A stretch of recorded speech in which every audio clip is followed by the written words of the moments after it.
I expressly do not consent to this court's jurisdiction and do not. Well, then you are not a named party. So if you're not consenting to this court's jurisdiction, sit down. You can go. Oh, I see. So I need to. I don't know what you need to do, but Okay, I'm not really understanding. But This sovereign citizen squatter refused to leave a $1 million home. She walked into Judge Simpson's court smiling like she had already won. Judge Simpson wiped that smile off real fast, and what he hit her with at the end, she never saw coming. Ms. Banks claims to be an occupant of the property. She filed a bankruptcy case listing the property as hers. This is a $1 million house in Ann Arbor that Ms. Whitlow purchased with a mortgage and less than a year later defaulted, and we came forward to evict. Since then, there have been multiple bankruptcies. Ms. Whitlow filed 2 different bankruptcy cases. A young man who apparently lives in Arizona filed a bankruptcy case and listed this property as his residence. Ms. Banks has filed a bankruptcy case and listed the property as her residence. It should also be noted that Ms. Banks was a bankruptcy preparer and has been forbidden from the bankruptcy court from preparing bankruptcies for anyone other than herself. We would like to move forward with an immediate eviction, at most an 11-day vacate. And if for some reason that would not be amenable to the court, we would ask for an escrow order or a bond. On a $1 million property, I think it would be reasonable that $10,000 a month rent would be reasonable. just for 60 seconds, and then I wrote something up because I am nervous, quite nervous. But I, Doshia Banks, is respectfully appear specially and conditionally for the sole purpose of protecting federally vested occupancy rights and opposing unlawful state action. I expressly do not consent to this court's jurisdiction and do not. well, then you are not a named party. So if you're not consenting to this court's jurisdiction, sit down. Oh, You can go because you're not a named party. I have a lease. You are not a named party on this. You may have a lease with someone else, and then you can go challenge it. With who? With Whitlow. Ms. Whitlow. Then you need to go against Miss Whitlow. Pardon me? Then you may need to go against Miss Whitlow.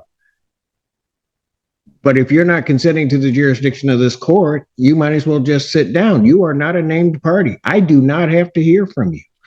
Oh, I see. So I need to. I don't know what you need to do, but Well, let me respond. to what? You're not consenting to the jurisdiction of this court. Why am I hearing from you? I'm recanting You're recanting what? what I just stated. Which part? The part that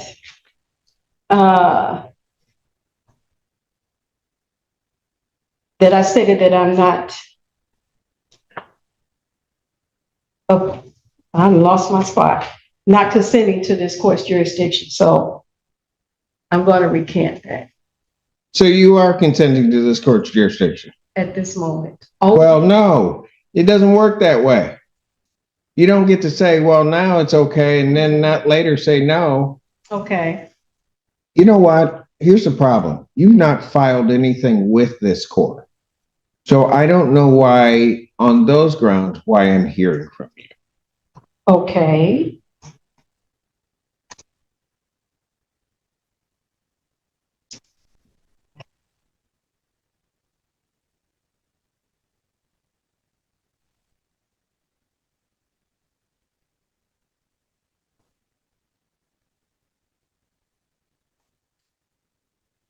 If I may, I do have time, I do believe, to go file an answer and counterclaim. I was just led under An false answer and counterclaim to what? to their complaint for eviction. You have a lease with, allegedly, with Miss Whitlow. Correct. Then that is who you need to pursue it against, Okay. And or whatever the heck you're doing. well, Because you don't have, there is no privity of contract to the extent there would be or relationship is between the plaintiff in this case and you. Okay, I'm not really understanding, but Well, let me put it a little bit more simply. If I grant the relief of the plaintiff in this case Mhm. and grant an order of a judgment and an order of eviction in Okay. 10 days, okay, any claim of your interest in that property, you have to go after the Whitlows because that's the only person you have a contract with, allegedly have a contract with. okay. No, there is an actual contract. I don't know that, ma'am. She walked into court claiming she didn't recognize the judge's authority, and within minutes, everything started falling apart. Docia Banks claimed she had a lease giving her the right to stay in a $1 million Ann Arbor home. But there was one major problem. She wasn't even a named party in the eviction case. When she told Judge Simpson, "I do not consent to this court's jurisdiction," the judge immediately shut it down. He explained that if she refused the court's jurisdiction, there was little reason for him to hear her arguments. She quickly tried to take the statement back, but the judge wasn't buying it. Then came the bigger problem. She had apparently filed nothing with the court to support her claims.